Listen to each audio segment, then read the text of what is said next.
Me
limpa de toda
vou repetir aqui. E uma mulher das mulheres dos filhos dos profetas clamou a Eliseu dizendo: meu marido, teu servo, morreu. E tu sabes que o teu servo temia o Senhor, e veio o credor a levar-me os meus 2 filhos para serem servos. 2. E Eliseu me disse: que irei eu fazer? Terminar-me que em casa. E ela disse: tua serva não tem nada em casa, senão uma botija de azeite.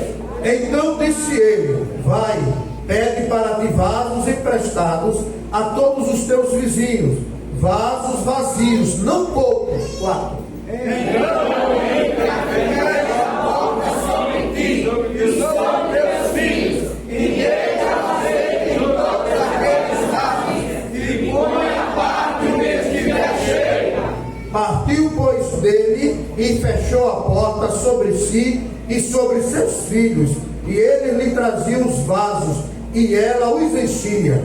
E sucedeu que Eliseu foi avançado, disse a seu filho: traze-me ainda um vaso. Porém ele disse: não há vaso nenhum. Então o azeite parou.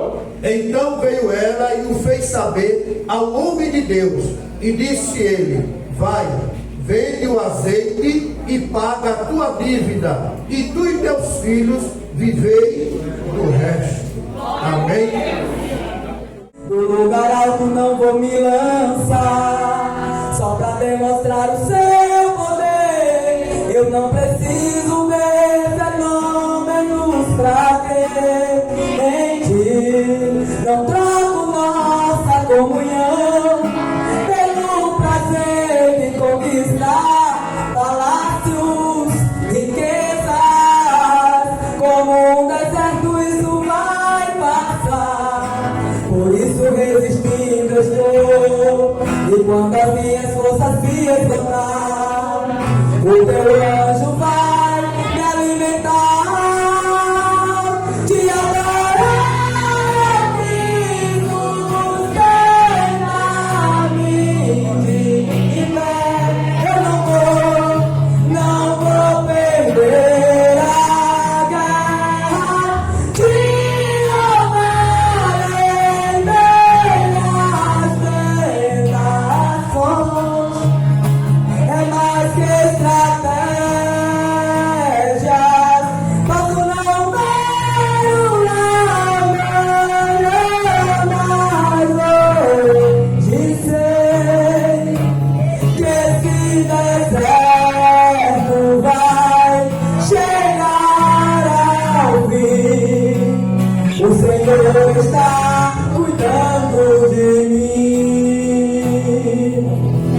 Eu não preciso transformar pedras em pães para provar que no deserto tu estás cuidando de mim. De um lugar alto eu vou me lançar, só pra demonstrar o seu poder. Eu não preciso ver fenômenos pra crer em ti.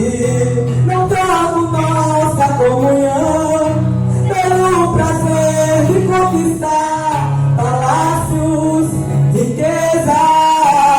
Como um deserto isso vai passar, por isso resistindo eu estou. E quando as minhas forças se esgotar, o teu anjo vai me alimentar. Te adorarei, Cristo, sustenta-me de pé. Eu não vou perder a guerra. Te louvarei pelas tentações. É mais que estratégias, posso não ver o amanhã, mas hoje sei que esse deserto vai chegar ao fim. O Senhor está cuidando de mim. Amém.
quando o Senhor trouxe os cativos de volta a Sião, foi como um sonho.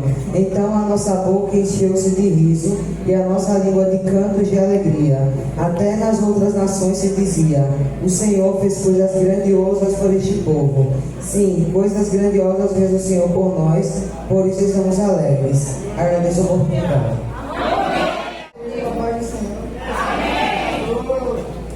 No Salmo 125. Os que confiam no Senhor serão como os montes de Sião, que não se abalam, mas permanecem para sempre. Santos irmãos, capaz do Senhor. Eu vou ler aqui em Salmos 1, que diz assim: Bem-aventurado o homem que não anda segundo o conselho dos ímpios, nem se detém no caminho dos pecadores, nem se assenta na roda dos escarnecedores. Agradeço a oportunidade em nome de Jesus. Amém.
Todos que estiveram juntos com Josafá, eles bem amados certos que irão vencer, pois foram treinados pra nunca perder. Me trouxeram a notícia ao rei Josafá, veio a grande multidão da além do mar. O que faremos se lutarmos não vamos vencer? Eles têm almas de soldados, vamos perecer.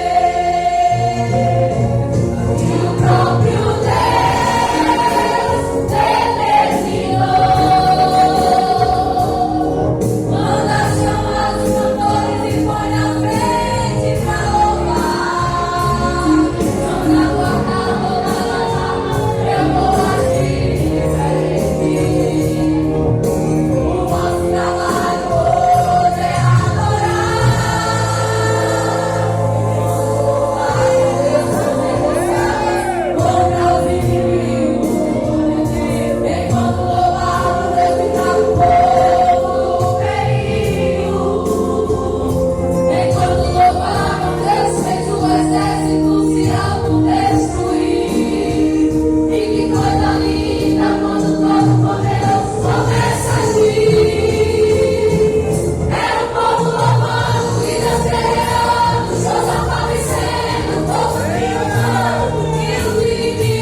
Senhor.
meu fôlego tu és. Em teus braços é o meu lugar. Estou aqui, estou aqui. Pai, eu amo tua presença. Teu sorriso é vida em mim. Eu seguro em tuas mãos. Confio em ti, confio em ti. Quero ir mais fundo, leva-me mais perto, onde eu te encontro, no lugar secreto. Aos meus pés me rendo, pois a tua glória quero ver.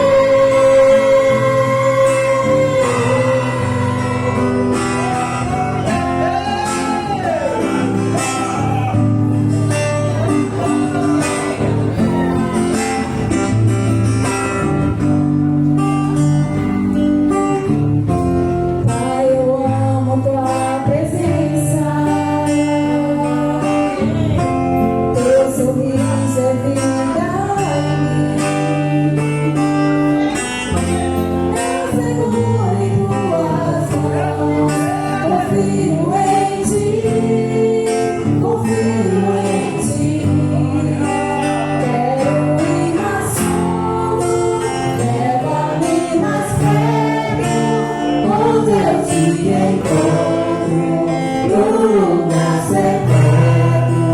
Aos teus pés me rendo, pois a tua glória quero ver.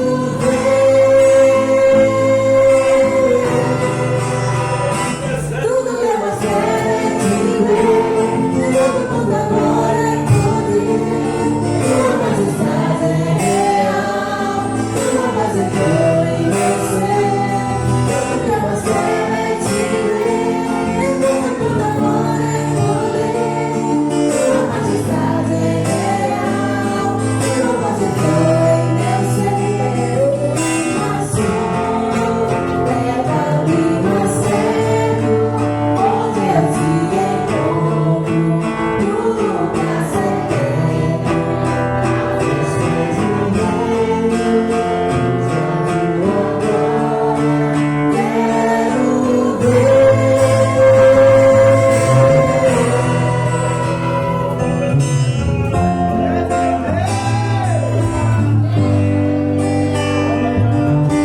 A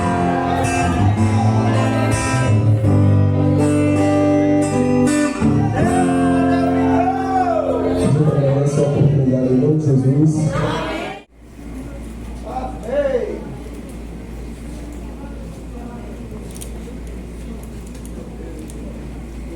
Amém? E o versículo 1 diz assim: no princípio era o Verbo, e o Verbo estava com Deus, e o Verbo era Deus. Ele estava no princípio com Deus, e todas as coisas foram feitas por meio dele.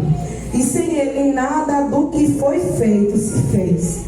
Nele estava a vida, e a vida era a luz dos homens. Amém. A igreja pode sentar. A partir do versículo 1, a palavra do Senhor fala que no princípio era o Verbo, e o Verbo estava com Deus, e o Verbo era Deus. Em algumas traduções, verbo significa a palavra. Artigo a palavra. Não é uma palavra, é a palavra. A palavra que estava com Deus. E este verbo que se tornou entre carne e habitou entre nós foi Jesus. Jesus de Nazaré. Lá em Gênesis, a partir do versículo 1, Deus ele é a criação. A criação. A partir do capítulo 1, versículo 1, Deus ele começa a dar forma ao mundo. A palavra do Senhor fala que o mundo era sem forma e vazio. Era coberto de água e escuridão. E a palavra do Senhor fala que a luz era o Verbo. A palavra do Senhor fala que Deus, Ele transformou o verbo entre carne para que Ele pudesse habitar entre nós, para que Ele transformasse este mundo no que nós vivemos.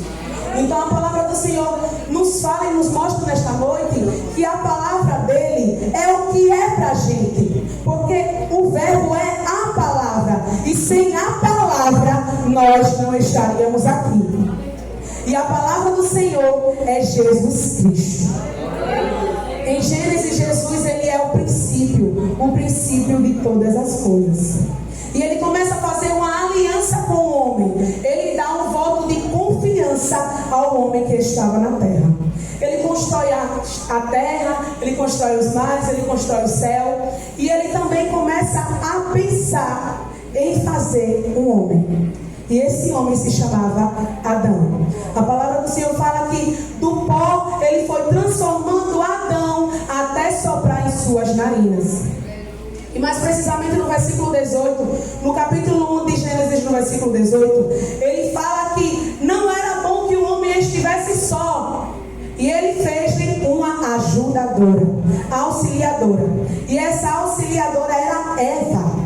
Ambos estavam em uma só carne. E assim Deus fez conforme a vontade dele. Só que lá no Jardim do Éden existe um mistério na qual a igreja conhece, chamado a árvore do bem e do mal. E nesta árvore Deus ele disse: olha, Adão, vem cá, não pode comer desta árvore, porque Deus ele sabia o que havia nela. E ele havia dito para Adão que não podia comer, e assim ele fez. Passou-se os dias, Eva foi lá. Rapaz, essa árvore é estranha, me chama um pouco a atenção. Eu vou lá ver o que é que tem nela. E a serpente, transformada em Satanás, usou para que Eva pudesse comer aquela fruta. E quando Eva comeu, a partir do momento ela sentiu ali uma gostosura, uma coisa boa. E ela disse: Adão, vem cá, tu precisa comer disto daqui. E Adão disse: tá, eu vou comer, vamos comer juntos. E a palavra do Senhor fala que automaticamente Adão viu que ele estava nu. E o Senhor disse: Adão, quem foi que te mostrou que tu estava nu? E ele, com vergonha, com medo, se afastou da presença do Senhor. E quantas vezes o pecado nos afasta da presença do Senhor. Por isso que Deus ele deixou nas Escrituras Sagradas que é a partir do momento que a gente se entrega a Ele, se derrama a Ele, mesmo que haja frustrações, aflições, mesmo que o pecado venha querer nos constranger, a palavra do Senhor, ela é fiel para dizer: ei, eu estou com você. A palavra de Deus fala que em nenhum momento Ele deixou Adão. Adão viu que ele estava nu. Ele viu que o pecado havia tomado conta do corpo dele. Mas o Senhor o chamou. O Senhor o chamou porque ele sabia a promessa que ele tinha para a humanidade. Deus, ele sabia tudo que estava prestes a fazer. Ele sabia que eu estava aqui hoje. Ele sabia que você estaria aí sentado hoje ouvindo a palavra dele. Então, para tudo existe um propósito. Então existia um propósito naquilo que aconteceu na vida de Adão. Adão pecou. E mais uma vez, Deus ele fez uma aliança com o homem. No capítulo 8 de Gênesis, a palavra do Senhor fala que Deus ele levantou um homem naquela geração incrédula. Incrédula era o povo que estava com Noé. E o Senhor ele levanta Noé porque ele sabia que ali havia mais um propósito para a humanidade.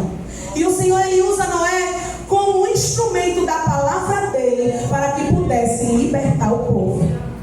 Só que a palavra de Deus também fala que o povo era incrédulo. Mas o que é incredulidade, Sara? Quando o povo ele sabia que havia de viver na palavra do Senhor, de viver no caminho do Senhor, mas sabia que o pecado era melhor, eles se afastaram, eles se tornaram incrédulos. Assim como fez Noé. A palavra do Senhor, ela é boa, ela é perfeita, ela é agradável. Mas a gente prefere o pecado. E quantas das vezes Deus nos dá a oportunidade de estarmos aqui para que possamos juntos adorarmos e nos rendermos a esse pecado. Então a palavra de Deus fala que naquela época o povo, eles começaram a pecar, a se prostituir, a idolatrar, a adorar outros deuses. Só que Deus, ele levantou um homem chamado Noé para que pudesse proclamar aquilo que o Senhor iria fazer na humanidade. E ele disse: olha, venham aqui porque Deus, ele tem uma coisa para fazer na vida de vocês. Eu estou construindo uma arca e dentro desta arca vai entrar todo mundo, vai todo mundo se juntar para que a gente possa se livrar do dilúvio. Só que o povo olhava para Noé e dizia: é louco. Você está endoidando, Noé. Onde é que Deus, depois de tantos anos, vai mandar tanta água para destruir o mundo? Você está ficando louco. Só que a palavra do Senhor fala que é loucura para aqueles que não entendem. E quando a gente está firmado na rocha do Senhor, a palavra ela se torna loucura, porque nós estamos aqui para cumprir a palavra dele. E assim Noé fez. Ele foi lá e ele começou a construir a arca, todo aquele processo que a igreja sabe. E depois de ele ter construído a arca, ele transformou uma aliança com o povo. Então, mais uma vez, Deus, ele dá um voto de confiança para o povo de Israel. O povo de Israel estava na incredulidade, no pecado, na idolatria, na prostituição. Mas o Senhor, com a misericórdia dele, dá mais uma chance ao povo de Israel. E a palavra do Senhor fala que a misericórdia dele está dando mais uma chance a você nesta noite. É por isso que nós estamos aqui. É por isso que nós estamos fazendo a obra dele. É porque é a misericórdia dele que nos mantém de pé. Se não fosse a misericórdia do Senhor, nós não estaríamos aqui para adorar e engrandecer o nome dele, porque a gente não é nada. A gente veio do pó e do pó a gente vai voltar. Mas a palavra do Senhor fala que a misericórdia dele se renova a cada manhã, para que nós possamos estar aqui ouvindo a palavra dele. E Jesus, ele tornou-se o princípio de tudo em Gênesis. A partir de Marcos, ele começa a contar sobre a história dele.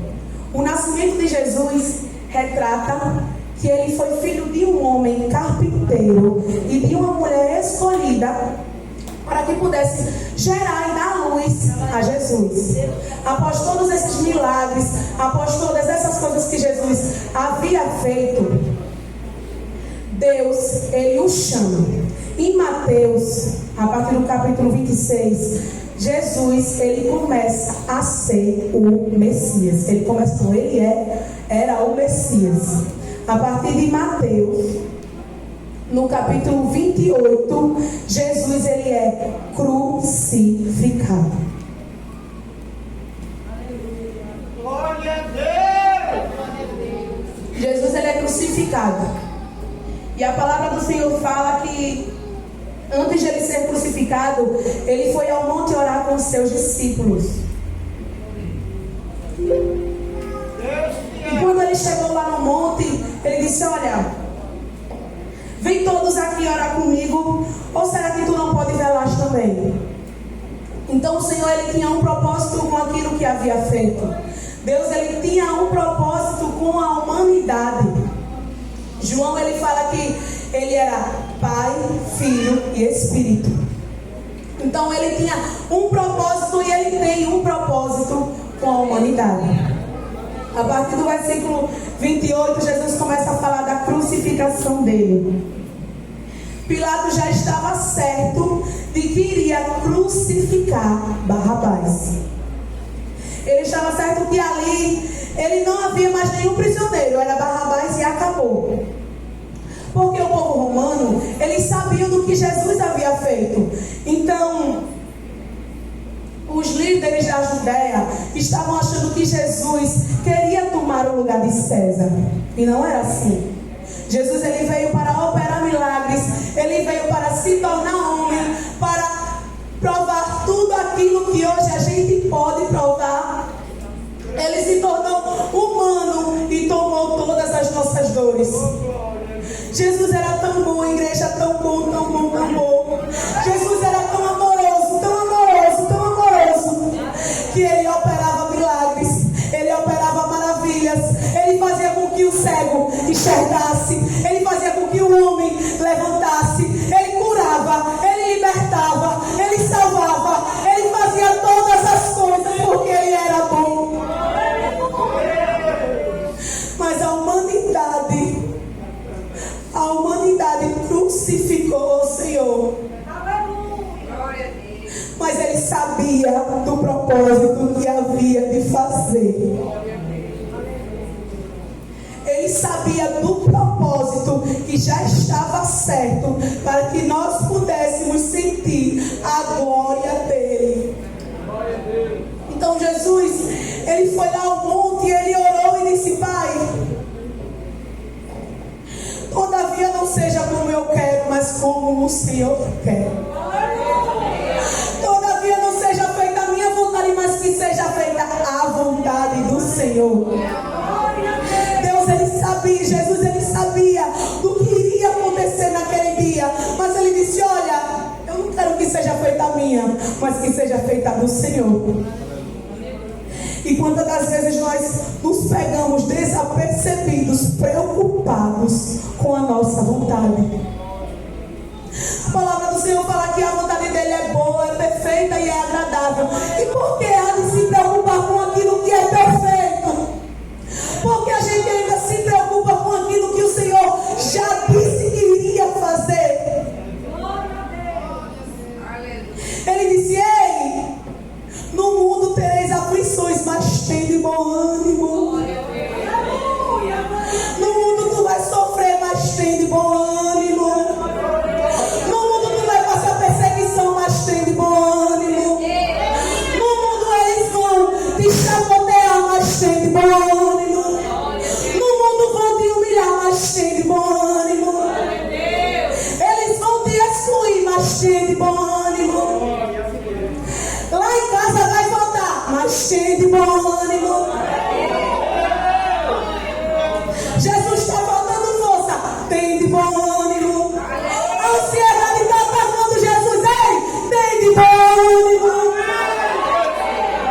Jesus, ele foi claro quando disse: igreja, tende bom ânimo.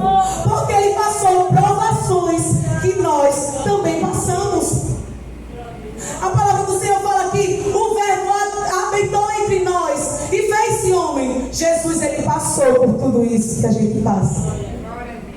E quando Jesus ele foi levado para a crucificação, chegando lá, o homem que iria ser crucificado era Barrabás.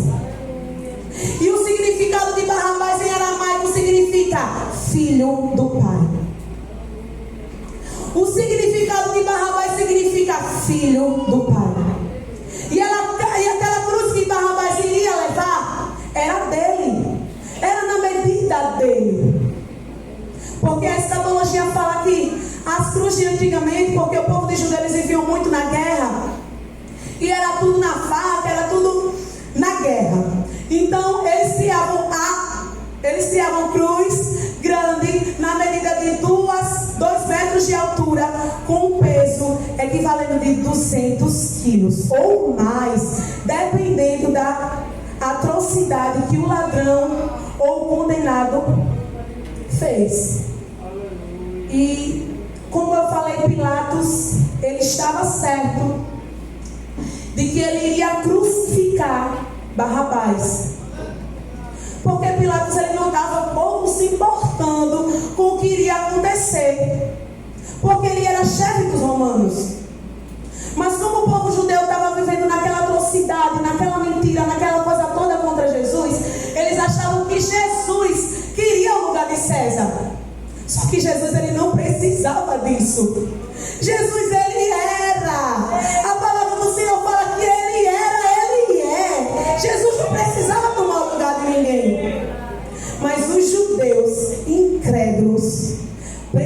precisavam fazer tudo aquilo contra Jesus. E Pilatos disse: ei, o que é que faz este homem para que ele seja condenado à morte? E a palavra do Senhor fala que a mulher de Pilatos, ela teve uma visão. Nesta visão, ela estava assentada no tribunal. E Jesus passava e ela sentiu que Jesus era um homem íntegro, era um homem fiel, era um homem puro. E que ele estava ali sendo condenado injustamente.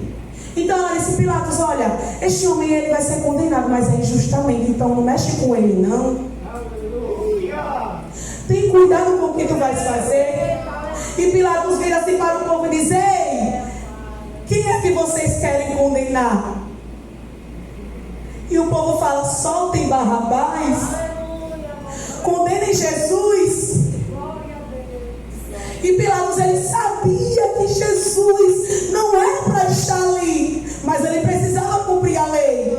E ele disse: olha, manda colocar Jesus na cruz e ele vai ser crucificado. Jesus, ele passa por cada atrocidade.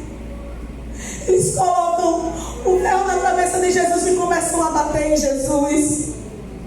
Eles colocam na cabeça de Jesus uma coroa de espinhos e fazem com que Jesus carregue a cruz que não era dele. Só que eu falei que Barrabás significa filho do Pai.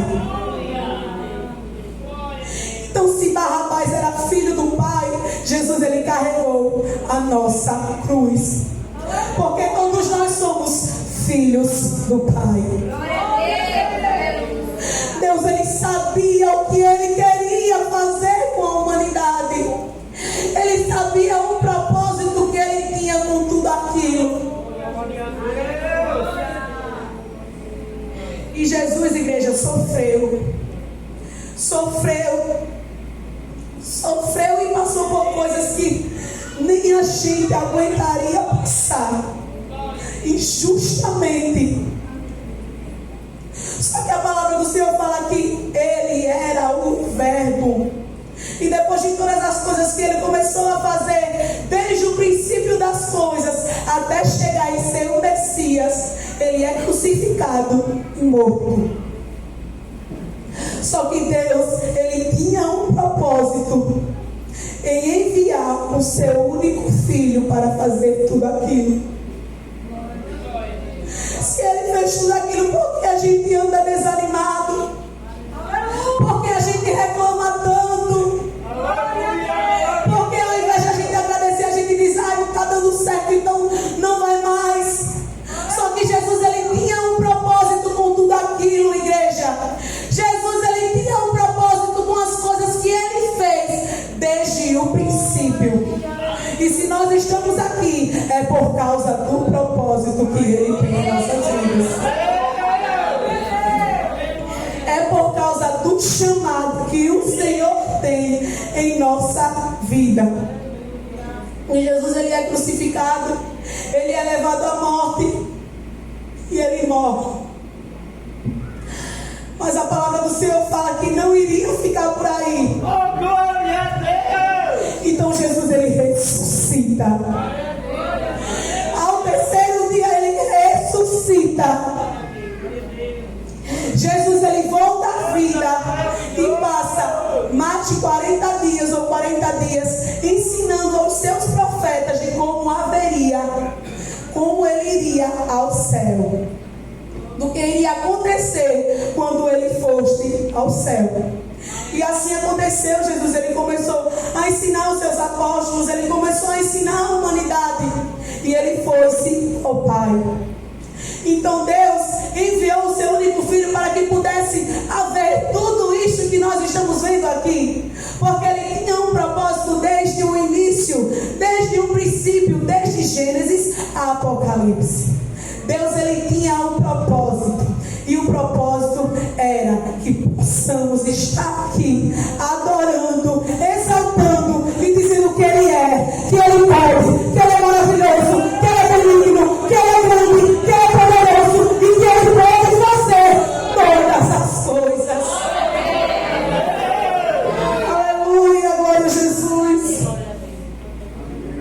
e Jesus ele volta ao céu, acontece tudo aquilo que nós já sabemos dentro da Bíblia. Chega ao fim. Apocalipse. O livro de Apocalipse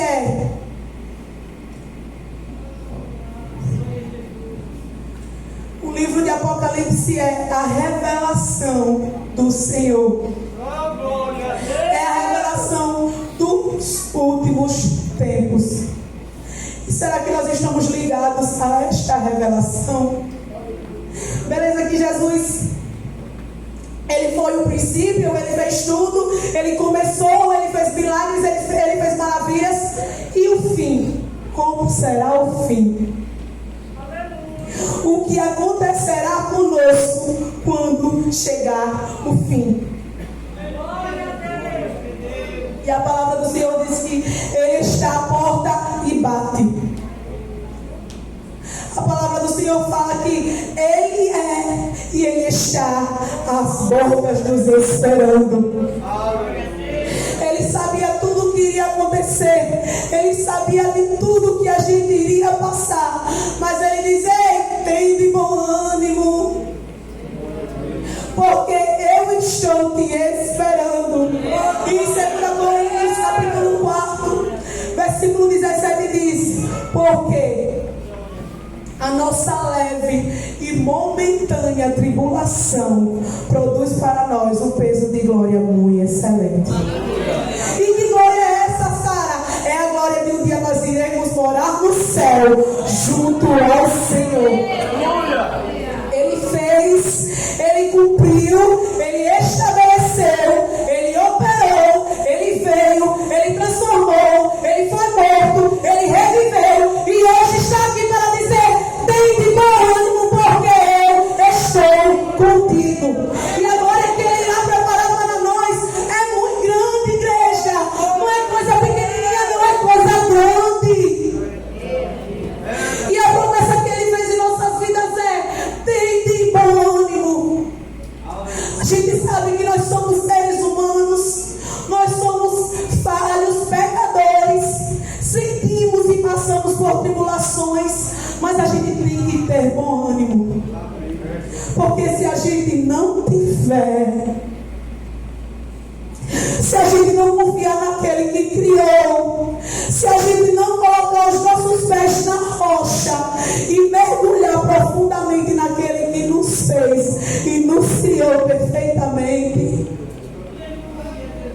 e a gente precisa entender que Jesus, ele teve um propósito. Ele nos criou, ele fez conforme a vontade dele. Mas a gente precisa confiar. Nossa, mas está tão difícil. Ei, o segredo é confiar. Jesus, ele sabia tudo o que passaria, mas o segredo é confiar. Ele disse: Deus, eu coloco em tuas mãos a minha vontade. Não, ele disse: a tua vontade. Ele disse: que seja feita a tua, não a minha. E é por isso que a gente deve confiar, porque é boa, é perfeita a vontade do Senhor. E no livro das Revelações ele fala que ele está às portas e ele bate. Ele bate porque ele quer entrar aí.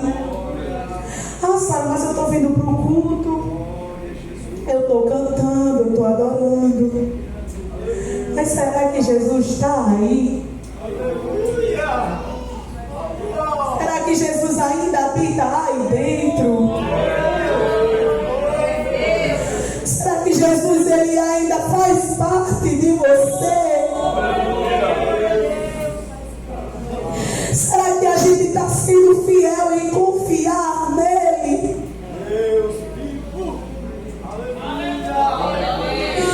E a palavra do Senhor fala que Jesus, ele preparou o lugar. E por ele ter preparado o lugar, é por isso que nós passamos tudo isso aqui. Porque não é que tudo que nós vivemos não equivale àquilo que Ele tem preparado. Porque por mais que a gente passe por tribulações, aquela frieza espiritual, aquela tribulação que está tão difícil, e lá em casa, ai Sara, você nem sabe. Igreja, o que Ele tem preparado é muito melhor. É muito mais do que a gente pode imaginar. E Ele se revela dizendo: tem de bom ânimo, porque o que eu preparei para você é muito mais glorioso do que isto que você está vivendo. A tentação, a tribulação, passa por ela, porque o que eu preparei para você é muito mais do que isso que você está vivendo. E Deus, Ele começa a preparar, a moldar, a entrar, a bater na porta, e Ele diz: eu estou aí contigo. Independente de tudo, eu estou contigo. Mas que precisa ser feita a minha vontade. Precisa ser feita a minha vontade. Jeremias, ele foi separado ainda quando criança, e a palavra do Senhor fala em Jeremias capítulo 1, a partir do versículo 1 também, que Jeremias diz: olha Jesus, eu nem sei falar, eu sou uma criança. E a palavra dele diz: Jeremias, não diz que é uma criança, porque eu hei de te usar. Eu sei o que eu tenho para fazer na sua vida, Jeremias. E porque está com medo, porque está inseguro, se os propósitos que eu faço é lindo desde o princípio, se as coisas que eu faço é perfeita desde o princípio. Então, assim como Jeremias ele confiou, a gente precisa confiar naquele que está às portas. Confiar e andar em vigilância, porque o que Deus ele preparou é muito grande. Só que não é.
pastor, né?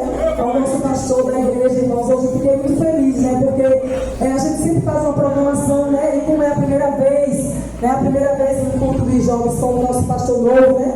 Aí eu fiquei surpresa, achei lindo, né? A forma que ele deixou a gente conduzir o trabalho, né? Aí eu fiquei aqui bem leve, graças a Deus, assim, porque às vezes a gente fica naquele estreito, entendeu? E hoje, graças a Deus, o pastor deixou a gente bem à vontade, né? Montes, de onde me virá o socorro? Meu socorro vem do Senhor, que fez os céus e a terra. O Senhor guardará a tua entrada e a tua saída. Que o amor de Deus, a graça de nosso Senhor e Salvador Jesus Cristo, a comunhão e as consolações do Espírito Santo sejam com todos, e todos dizem amém. Pai, em nome do Senhor Jesus. Amém.